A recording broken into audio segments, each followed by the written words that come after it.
तो आज चलते हैं एक नया प्रोग्राम में। तो जहाँ पे हमें करना है area of a circle calculate.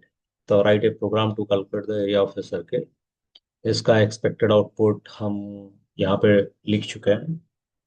या हम ट्राई करते हैं एक एक्सपेक्टेड आउटपुट खुद लिखने के लिए और उस हिसाब से आंसर करने के लिए। तो यहाँ पे मैं एक नया पेज बना दे रहा हूँ और फिर बात करते हैं क्या करना है। ठीक है। तो अभी हमें क्या करना है, एक नया प्रोग्राम जो स्टार्ट करेंगे वो है write a program to calculate the area of a circle। तो आप अभी तक एक्सपेक्टेड आउटपुट लिखना आता है आप लोगों को। तो अभी एक्सपेक्टेड आउटपुट पहले लिखिए। Expected output. हाँ, मेरा एक्सपेक्टेड आउटपुट लिखने से देखने से पहले आप अपना एक्सपेक्टेड आउटपुट लिखिए। अगर सेम है तो बहुत बढ़िया, अगर नहीं है तो आपके एक्सपेक्टेड आउटपुट के हिसाब से आंसर कीजिए। या मेरा जो एक्सपेक्टेड आउटपुट है उसको लिख के आंसर करने के लिए ट्राई कीजिए। तो यहाँ पे लिखेंगे enter the radius of the circle. तो क्योंकि सर्किल का रेडियस हमें नहीं मालूम, उसके लिए उसको ही मांगना पड़ता है हमें। और यहाँ पे मैं एक इनपुट कर रहा हूँ 2 और एंटर का सिंबल दे रहा हूँ।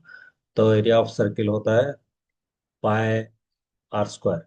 तो हमें पाई का वैल्यू मालूम है। एक वैल्यू होता है 22/7 और एक वैल्यू हम यूज कर सकते हैं पॉइंट में 3.14 या 3.141 जो भी। तो मैं 3.14 लेके काम करूंगा। नेक्स्ट प्रोग्राम में अभी के लिए 22/7 लेके काम करूंगा। तो नेक्स्ट है the area of circle is. अगर 22/7 हम यूज करें, 22/7 इंटू 2 ठीक है। तो 22/7 इंटू टू तो हम एक काम करते हैं, कैलकुलेटर ओपन कर लेते हैं या मल्टीप्लाई करना चाहें तो कर सकते हो। पहले मल्टीप्लाई कर लेते हैं, देखते हैं क्या आंसर आएगा। सो 22 into 4 it is 88। So now 88/7। तो 7 1 जा 7, 18, 7 2 14। तो now 84 it is point 0। It is 5 35।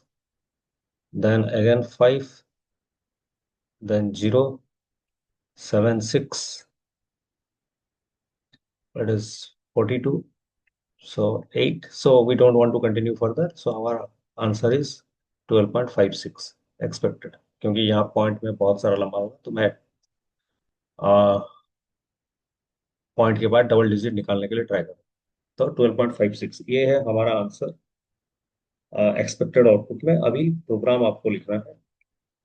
तो एक्सपेक्टेड आउटपुट के हिसाब से आप ट्राई कीजिए अपना प्रोग्राम लिखने के लिए। मेरा प्रोग्राम देखने से पहले आप अपना प्रोग्राम लिखने के लिए ट्राई कीजिए। Hash include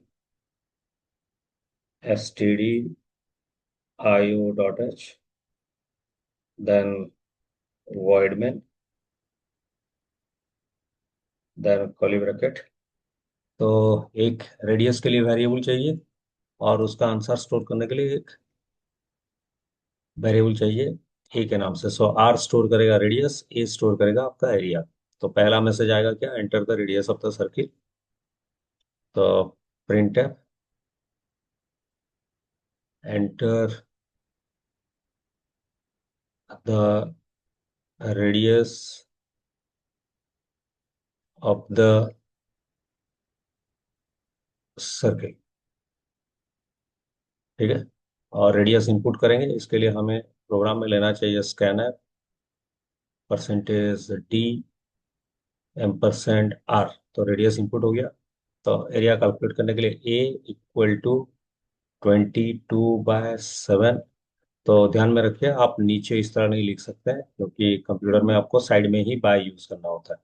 22/7 into R into R. तो एरिया कैलकुलेट हो गया, अभी डिस्प्ले करना है। प्रिंटफ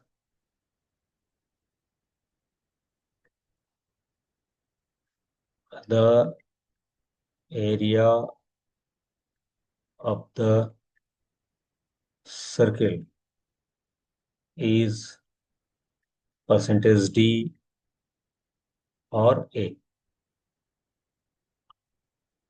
ठीक है, ये है प्रोग्राम। अगर आप भी यही प्रोग्राम लिखे हैं तो बढ़िया।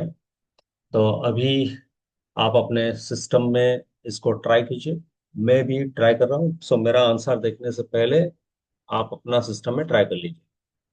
तो ऑनलाइन कंपाइलर ओपन कर रहा हूँ, इसमें यूज करते हैं इसको। तो जो लिखा है उसको पहले हटा देते हैं। तो यहाँ पे hash include S T D I O dot H void main, then आपका int R comma A, then printf, enter the radius of the circuit. ठीक, then scanner percentage D comma ampersand R, फिर calculate area A equal to 22/7 into R into R. तो answer निकला है printf the area of the circle is percentage D comma R. ठीक है, तो ये है आपका प्रोग्राम। तो आप अभी रन कीजिए, मैं भी रन कर रहा हूँ। तो मैं दे रहा हूँ यहाँ पे 2। तो आंसर कितना आएगा? हमारे हिसाब से आंसर 12.56 आना चाहिए या उससे भी ज़्यादा, सम डिजिट। लेकिन यहाँ पे आएगा आंसर का 2। तो क्वेश्चन ये है कि 2 क्यों आया? तो अगर आप मार्क अच्छी तरह किए होंगे तो मैं एक जगह पे गलत लिखा हूँ। ठीक है, तो क्या गलत लिखा हूँ? तो आप अगर मार्क करेंगे, हमें एक्चुअली क्या प्रिंट करना चाहिए? ए प्रिंट करना चाहिए, बट मैं प्रिंट क्या किया हूँ? आर प्रिंट किया हूँ। तो आर में कितना है? 2 है, इसके लिए गलत आ रहा है। ठीक है, तो अभी हमें एक्चुअली प्रिंट कितना करना चाहिए? ए। तो मैं आर को हटा दे रहा हूँ और ए कर दे रहा हूँ अभी। ठीक है, फिर रन कर रहा हूँ और यहाँ पे एंटर कर रहा हूँ 2। तो अभी तो ठीक ठाक आना चाहिए, लेकिन नहीं आएगा। सो क्वेश्चन ये है कि 12 क्यों दिया? तो आंसर 12 ही आएगा। अगर अभी आप सोच रहे हैं 12 क्यों आ रहा है, तो अभी के लिए मत सोचिए इतना। नेक्स्ट वीडियो देखिए, आपको मालूम चल जाएगा 12 क्यों आ रहा है। तो अभी के लिए इतना। नेक्स्ट वीडियो में रीजन जानते हैं 12 क्यों आया। ठीक है।